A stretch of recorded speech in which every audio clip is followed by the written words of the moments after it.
स्वागत है आप सभी का अपने चैनल ऑनलाइन स्टडी 1.6 में। आज के इस वीडियो में हम लोग अभाज्य गुणनखंड विधि से एचसीएफ ज्ञात करना सीखेंगे। तो सबसे पहले अभाज्य गुणनखंड विधि से एचसीएफ ज्ञात करने के तरीका को समझते हैं। देखिए, अभाज्य गुणनखंड विधि से एचसीएफ ज्ञात करने के लिए सबसे पहले जो भी संख्या दिया रहेगा उस सभी संख्या का अभाज्य गुणनखंड करेंगे। अभाज्य गुणनखंड करने के बाद जो संख्या सभी संख्या के अभाज्य गुणनखंड में मिलेगा उसके सबसे छोटे पावर वाले को लिखेंगे, तो वही होगा उस सभी संख्या का एचसीएफ। तो चलिए अब इस प्रश्न को सॉल्व करते हैं जिससे कि और अच्छे से समझ में आएगा। तो देखिए, प्रश्न में दिया हुआ है 12, 15 और 21 का अभाज्य गुणनखंड विधि से एचसीएफ ज्ञात कीजिए। तो देखिए, इसमें पहली संख्या दिया हुआ है 12, दूसरी संख्या 15 और तीसरी संख्या है 21। इस सभी संख्या का हमें एचसीएफ ज्ञात करना है। तो सबसे पहले 12 जो दिया हुआ है इसका अभाज्य गुणनखंड करेंगे। तो यहाँ पे 12 को लिख देते हैं। अभाज्य गुणनखंड करने के लिए उस संख्या को क्या करते हैं, एलसीएम देते हैं। तो अब 12 का क्या करेंगे, एलसीएम देंगे। तो चलिए यहाँ पे एलसीएम देते हैं। अब देखिए इसमें कितना से लगेगा, तो 2 से लग जाएगा, तो 2 से लगा देंगे। 2 छक्के 12। अब कितना से लगेगा, 2 से, तो 2 तिया 6। अब कितना से लगेगा, 3 से, 3 एकम 3। अब देखिए ये जो 12 का एलसीएम दिए इसमें यहाँ पे 1 आ गया, तो इस तरफ यानी कि यहाँ पे जो भी संख्या रहेगा उस सभी संख्या को गुणा के रूप में लिख देंगे, तो वही होगा 12 का अभाज्य गुणनखंड। तो देखिए 2 कितना बार है, 2 बार, तो 2 को 2 बार गुणा के रूप में लिखेंगे, 2 गुने 2। अब देखिए 3 कितना बार है, 1 बार, तो 3 को लिख देंगे 1 बार गुणा के रूप में। अब देखिए 12 का अभाज्य गुणनखंड आ गया 2 गुने 2 गुने 3। अब इसको पावर के रूप में लिखेंगे। तो पावर के रूप में लिखने के लिए क्या करते हैं, जो संख्या जितनी बार गुणा के रूप में रहता है उसका पावर उतना लिखते हैं। तो देखिए 2 2 बार है गुणा के रूप में, तो 2 का पावर हो जाएगा 2 गुने। अब देखिए 3 एक ही बार है गुणा के रूप में, तो 3 का पावर 1 लिखेंगे।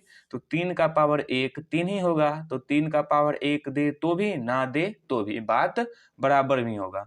तो चलिए 3 का 3 लिख देते हैं। तो 12 का अभाज्य गुणनखंड आ गया 2 का पावर 2 गुने 3।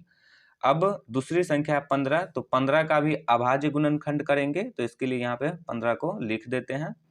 अभाज्य गुणनखंड करने के लिए क्या करेंगे, एलसीएम देंगे। तो चलिए 15 का एलसीएम देते हैं। तो देखिए ये 2 से लगेगा क्या, तो नहीं लगेगा, तो 3 से लगाएंगे, 3 पचे 15। अब 5 से लगाएंगे, 5 एकम 5। तो 15 का अभाज्य गुणनखंड आ गया 3 और 5।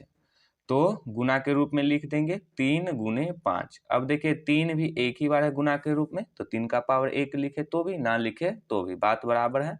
ठीक उसी प्रकार से 5 भी है। तो 15 का अभाज्य गुणनखंड आ गया 3 गुने 5। अब 21 का अभाज्य गुणनखंड करेंगे। तो यहाँ पे 21 लिख देते हैं। अब 21 का भी क्या करेंगे, एलसीएम देंगे। तो चलिए यहाँ पे एलसीएम दे देते हैं। तो ये लगेगा 3 से, 3 सत्ते 21। अब फिर लगेगा ये 7 से, 7 एकम 7। तो अब देखिए यहाँ पे 1 आ गया, तो इस सभी को क्या करेंगे, गुणा के रूप में लिख देंगे। तो हो जाएगा ये 3 गुने में 7। तो 21 का अभाज्य गुणनखंड आ गया 3 गुने 7।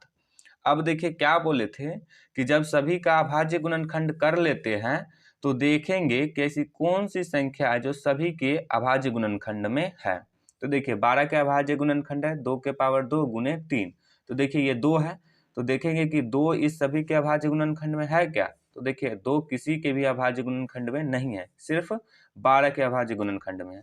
तो अब 3 को देखेंगे। देखिए 3 12 के अलावा और किसी के अभाज्य गुणनखंड में है क्या। तो हाँ देखिए 3 जो है 12 के अभाज्य गुणनखंड में भी है, 15 के भी अभाज्य गुणनखंड में है और 21 के भी अभाज्य गुणनखंड में है। तो ये तीनों के अभाज्य गुणनखंड में है। तो अब इसके सबसे छोटे पावर वाले को लिखेंगे। तो देखिए इसमें तीनों के अभाज्य गुणनखंड में सबसे छोटे पावर यानी कि 3 का पावर 1 ही है, तो 3 का 3 लिख देंगे। अब देखेंगे कि कोई ऐसी संख्या है जो तीनों यानी कि 12, 15 और 21 के अभाज्य गुणनखंड में मिल रहा हो। तो ऐसी कोई भी संख्या अब नहीं है। तो ये जो 3 जो होगा 3 ही हो जाएगा 12, 15 और 21 का HCF। तो ये हो जाएगा इसका आंसर। तो उम्मीद है कि अभाज्य गुणनखंड विधि से HCF ज्ञात करना आप लोगों को समझ में आ गया होगा। यदि समझ में आ गया हो तो इस वीडियो को लाइक कर दीजिएगा और चैनल को सब्सक्राइब जरूर कर दीजिएगा।